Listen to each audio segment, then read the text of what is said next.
میں ہوں صدف فاروقی، ایک بار پھر آپ سب کے ساتھ محو سفر۔ آج بے اختیار ناصر کاظمی یاد آ گئے۔ آج تو بے سبب اداس ہے جی، عشق ہوتا تو کوئی بات بھی تھی۔ پھر اچانک فیض صاحب یاد آ گئے۔ اور بھی دکھ ہیں زمانے میں محبت کے سوا، راحتیں اور بھی ہیں وصل کی راحت کے سوا۔ فیض صاحب نے بالکل صحیح کہا، اور بھی دکھ ہیں زمانے میں محبت کے سوا۔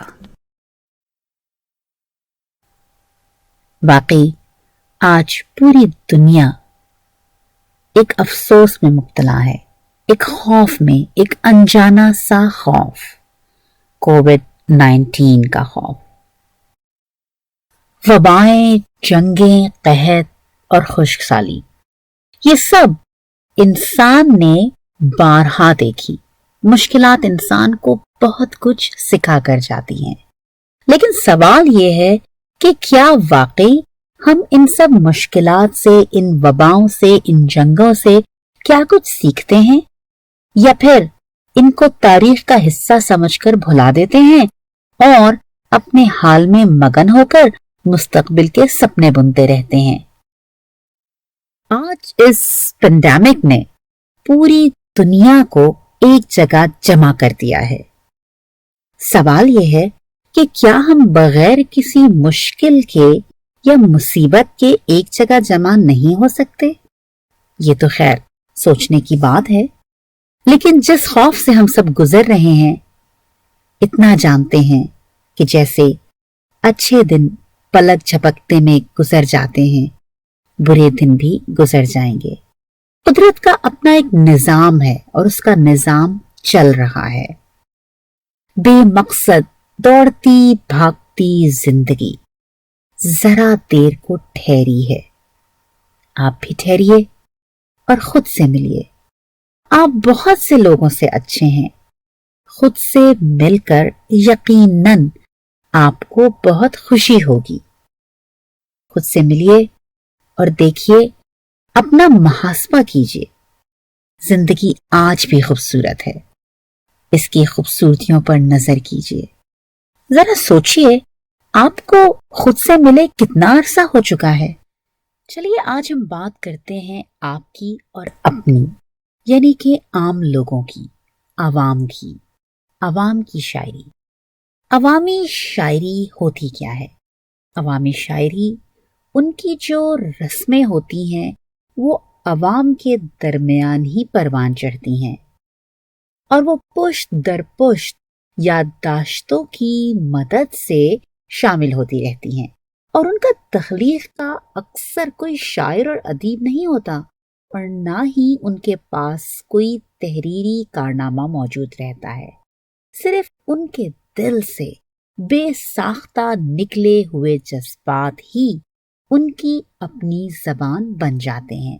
یہ بات ہمیشہ سے چلی آ رہی ہے کہ ادب زندگی کا ترجمان ہے، ادب زندگی کا آئینہ ہے، ادب اور زندگی کا بہت گہرا رشتہ ہے، جبکہ بڑے بڑے نقاد یہ کہتے چلے آ رہے ہیں کہ وہی ادب ہے جو عوام کے جذبات کی ترجمانی کرے، عوام کے مقاصد کو حل کرے اور ان کی زندگی کو خوشگوار بنا دے، اور عوام کے مسائل و مصائب کو سمجھ سکے، کہ ذہن کو بیدار کر دے، جو ان کے دل و دماغ پر اپنا گہرا اثر چھوڑے، جو ان کے جذبات، ان کے دل کے تاروں کو بے قرار کر دے۔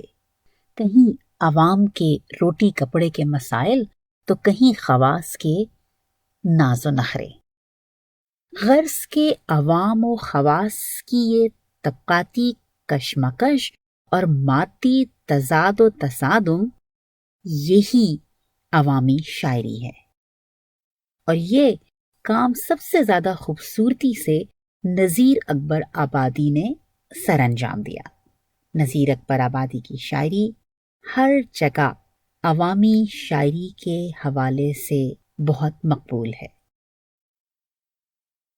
ان کو بجا طور پر اردو کا پہلا عوامی شاعر تسلیم کیا جا سکتا ہے۔ وہ زندگی کے ہر پہلو پر بڑی گہری دلچسپی سے غور کرتے، شدت سے محسوس کرتے اور پھر اسے شاعری کا جامہ پہنا دیتے۔ وہ عوام کے شاعر تھے اور انہی کے مسائل کو اپنی شاعری کا موضوع بناتے۔ عوامی رنگ رلیوں، چہل پہل، تفریح وغیرہ میں شوق و ذوق سے شریک ہوتے۔ اردو کے دوسرے شعراء کے ہاں فلسفہ ہے، تغزل ہے، لفظی و معنوی ثنائیں ہیں جن سے اہل علم لطف اندوز ہوتے ہیں، لیکن ان پڑھ انہیں سمجھ نہیں پاتے کیونکہ ان میں عوام کے دلوں کی دھڑکنیں نہیں ہوتی۔ نذیر اکبر آبادی عوام کے شاعر تھے، نیز وہ خالص ہندوستانی شاعر تھے۔ وہ ہندو مسلمان سب کے غم و ماتم میں شریک ہوئے۔ امیر و غریب کا یہ فرق ان کے لیے تکلیف دہ اور ایذا رسا ہے۔ جب نذیر اکبر آبادی اس فرق کو محسوس کرتے ہیں تو پھر وہ فوراً موت کا تذکرہ چھیڑ دیتے ہیں۔ اکثر و بیشتر انہوں نے موت کا ذکر امیروں کے واسطے کیا ہے۔ جگہ جگہ موت کی تفصیلات بیان کرنے کا مقصد صرف یہی ہے کہ اگر امیر لوگ دولت جمع کرنے کے بعد اس کی مساوی تقسیم نہیں کر سکتے تو موت اس کو لٹا دیتی ہے۔ انہوں نے اپنی بہت سی نظموں میں اس طبقاتی کشمکش اور تضاد کو ناپسند کیا ہے اور انسان کو سوچنے پر مجبور کیا ہے۔ انہوں نے یہ نظمیں موت سے ڈرانے یا دھمکانے کی خاطر نہیں لکھی، بلکہ یہ عوام دشمن طاقتوں کے خلاف ایک صدائے احتجاج ہیں، یعنی اعلیٰ طبقہ جس نے غریب عوام کا خون چوس رکھا ہے وہ اپنی اس انسانیت سوز اور وحشیانہ حرکت سے باز آ جائے۔ ان کی موت کے موضوع پر سب سے مشہور نظم بنجارہ نامہ ہے۔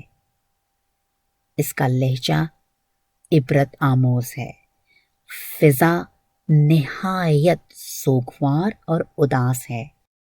اس نظم سے بھی یہی بات ظاہر ہوتی ہے کہ نذیر اکبر آبادی موت سے خوفزدہ یا ہراساں بالکل نہیں ہیں، بلکہ وہ اس موت کو اوٹ بنا کر حکمراں طبقے سے مخاطب ہیں، جس کے پاس قسم قسم کے جانور، طرح طرح کے اناج ضرورت سے زیادہ ہیں۔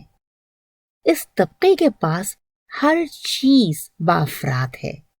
اس کے پاس رنگ، محل، لال و زر، دولت و حشمت، لاؤ لشکر، اونچے کوٹ، قلعے، ہتھیار، فوجیں، غرض کے سب کچھ ہے، لیکن سب ٹھاٹ پڑا رہ جاوے گا جب لات چلے گا بنجارہ۔ 18ویں صدی میں لکھی گئی یہ نظم، لیکن آج اتنا عرصہ گزرنے کے باوجود ہمیں یہ لگتا ہے کہ ہم نے اس نظم سے کوئی سبق حاصل نہیں کیا۔ 18ویں صدی میں ہم جس مقام پہ کھڑے تھے، اتنی وبائیں، اتنے مشکل وقت، اتنا سب کچھ دیکھنے کے باوجود بھی ہم آج اسی جگہ کھڑے ہیں کہ مجھے اتنے عرصے بعد یہ بنجارہ نامہ دوبارہ یاد آیا۔ سنتے ہیں بنجارہ نامہ۔ ٹک حرص و ہوا کو چھوڑ میاں، مت تیز بدیس پھرے مارا، قزاق اجل کا لوٹے ہے، دن رات بجا کر نقارا۔ کیا بتیا بھینسا بیل شتر، کیا گوئیں پلہ سر بھارا، کیا گیہوں چاول موٹ مٹر، کیا آگ دھواں اور انگارا، سب ٹھاٹ پڑا رہ جاوے گا جب لات چلے گا بنجارہ۔ گر تو ہے لکھی بنجارہ اور کھیپ بھی تیری بھاری ہے، اے غافل تجھ سے بھی چڑھتا ایک اور بڑا بیوپاری ہے، کیا شکر مصری قند گری، کیا سانبھر مٹھیا کھاری ہے؟ کیا داغ منقع سونٹ مرچ؟ کیا کیسر لونگ سپاری ہے؟ سب ٹھاٹ پڑا رہ جاوے گا جب لات چلے گا بنجارا۔ تو بدھیا لاتے بیل بھرے جو پورب پچھم جاوے گا، یا سود بڑھا کر لاوے گا یا ٹوٹا گھاٹا پاوے گا۔ قزاق اجل کا رستے میں جب بھالا مار گراوے گا، دھن دولت ناتی پوتی کیا ایک کنبا کام نہ آوے گا۔ سب ٹھاٹ پڑا رہ جاوے گا جب لات چلے گا بنجارا۔ ہر منزل میں اب ساتھ تیرے یہ جتنا ڈیرا ڈنڈا ہے، زردام درم کا بھانڈا ہے، بندوق سپر اور کھانڈا ہے۔ جب نائک تن کا نکل گیا جو ملکوں ہانڈا ہے، پھر ہانڈا ہے نہ بھانڈا ہے، نہ حلوہ ہے نہ مانڈا ہے۔ سب ٹھاٹ پڑا رہ جاوے گا جب لات چلے گا بنجارا۔ جب چلتے چلتے رستے میں یہ گھوم تیری رہ جاوے گی، ایک بدیا تیری مٹی پر پھر گھاس نہ چرنے آوے گی۔ یہ کھیپ جو تو نے لادی ہے سب حصوں میں بٹ جاوے گی۔ دھی پود جنوائی بٹیا کیا بنجارن پاس نہ آوے گی۔ سب ٹھاٹ پڑا رہ جاوے گا جب لات چلے گا بنجارا۔ یہ کھیپ بھرے جو جاتا ہے، یہ کھیپ میاں مت گن اپنی، اب کوئی گھڑی پل ساعت میں یہ کھیپ بدن کی ہے کفنی۔ کیا تھال کٹوری چاندی کی، کیا پیتل کی ڈبیا ڈھکنی، کیا برتن سونے چاندی کے، کیا مٹی کی ہنڈیا چینی۔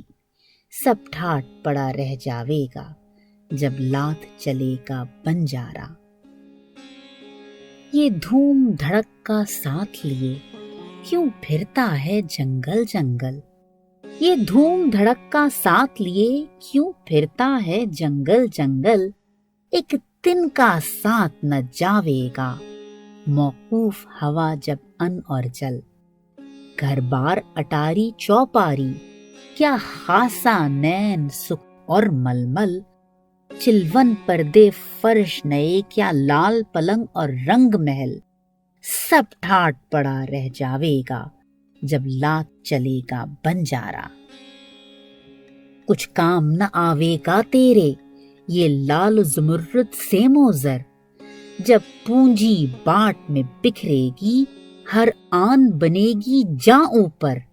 نوبت نہ قارے بان نشاں دولت حشمت فوجیں لشکر۔ کیا مسند تک یا ملک مکاں، کیا چوکی کرسی تخت چھتر۔ سب ٹھاٹ پڑا رہ جاوے گا جب لات چلے گا بنجارا۔